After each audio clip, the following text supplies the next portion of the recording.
ხათუნა თორთლაძეს.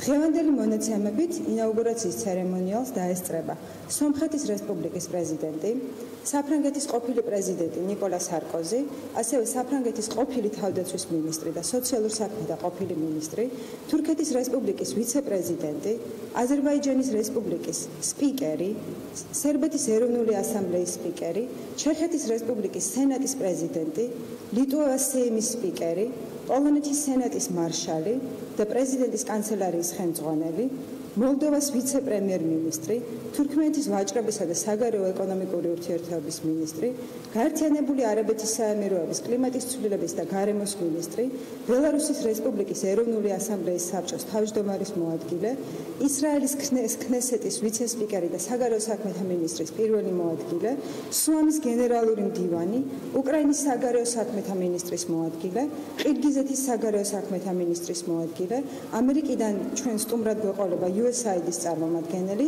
და ასევე წმინდა სახთრის საგანგებო ემისარი. საქართველოს მადლობას უხდის ჩვენს მეგობრებს და პარტნიორებს საქართველოში სტუმრობისათვის, საქართველოს მეხუთე პრეზიდენტის ინაუგურაციაზე საკმაოდ მაღალი წარმომადგენლობა მიუთითებს საქართველოს მნიშვნელოვან როლზე საერთაშორისო თანამეგობრობაში და გამოხატავს მზაობას, რომ მომავალშიც აქტიურად ვითანამშრომლოთ ურთიერთობების შემდგომი გაღრმავებისათვის. ინაუგურაციის ღონისძიების ფარგლებში საქართველოში ჩამოსული მაღალი რანგის სტუმრები საქართველოში ვიზიტის ფარგლებში გამართავენ ორმხრივ შეხვედრებს, როგორც საქართველოს პრეზიდენტთან, ასევე აღმასრულებელი და საკანონმდებლო ხელისუფლების წარმომადგენლებთან. დიდი მადლობა.